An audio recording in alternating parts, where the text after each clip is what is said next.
ਖੇਤੀਬਾੜੀ ਮੰਤਰੀ ਨਰਿੰਦਰ ਤੋਮਰ ਦਾ ਇਹ ਕਹਿਣਾ ਹੈ ਕਿ ਇਸ ਦੇ ਨਾਲ ਕਿਸਾਨਾਂ ਨੂੰ ਆਪਣੀ ਫਸਲ ਦਾ ਪੂਰਾ ਮੁੱਲ ਜਿਹੜਾ ਮਿਲਣ ਦੇ ਵਿੱਚ ਆਸਾਨੀ ਹੋਏਗੀ। ਜੋ ਅਸੀਂ ਨਰਿੰਦਰ ਤੋਮਰ ਦਾ ਕਹਿਣਾ ਕਿ ਅਸੀਂ ਇਹ ਕਿਹਾ ਸੀ ਕਿ स्वामीनाथन आयोग की रिपोर्ट लागू की जाए ताकि किसानों की जिहड़ी लागत है फसल ते उसका मुल पूरा मिल सके। ये जिहड़ा हुण कदम चुक्या गया है, APMC नूं खत्म किया गया है, किसान नूं खुला बाजार दिता गया है, ई मार्केट दी गई है, इस दे नाल किसान नूं अपनी फसल का पूरा मुल मिल सकेगा। इस विच की शर्तां रहणगीआं, इस बारे भी विस्तार नाल खेतीबाड़ी मंत्री नरिंਦਰ तोमर ने जानकारी दी। सुनो की क्या उन्होंने। किसानों को एक तो अपने उत्पादन को कहाँ बेचना, किसे बेचना, किस दाम पर बेचना, इसकी स्वतंत्रता और आज़ादी मिलेगी। APMC की परिधि के बाहर जो सारा क्षेत्र है, चाहे वो किसान का घर ही क्यों ना हो, उस घर में जाकर भी कोई कंपनी, संस्था, processing industry, FPO, cooperative sector के समूह, कोई भी जाकर उसको उत्पादन का उचित मूल्य देकर वहाँ से माल खरीदेगा। आमतौर पर मंडी में जितने लाइसेंसी व्यापारी होते हैं, एक मंडी में ज़्यादा से ज़्यादा 25-30 लाइसेंसी होते हैं।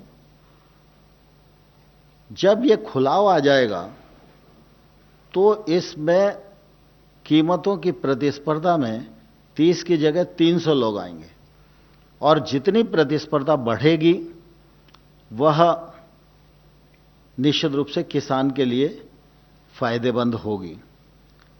इस में यह भी प्रावधान किया गया है कि बहुत सारी कानूनी अड़चनें न हों, किसी प्रकार का इंस्पेक्टर राज न आए, क्योंकि मंडी से बाहर निकलेंगे प्रतिबंधों से, फिर कोई दूसरा इंस्पेक्टर आ गया तो इससे भी बचाव रखा गया। इसलिए किसी के पास अगर पैन कार्ड है तो वह भी व्यक्ति खरीद कर सकता है। मंडी की परिधि के बाहर पूरा ट्रेड एरिया होगा जहां पर ट्रेड हो सकती है और इस खरीद और बिक्री पर किसी भी प्रकार का कोई टैक्स किसी सरकार का नहीं होगा।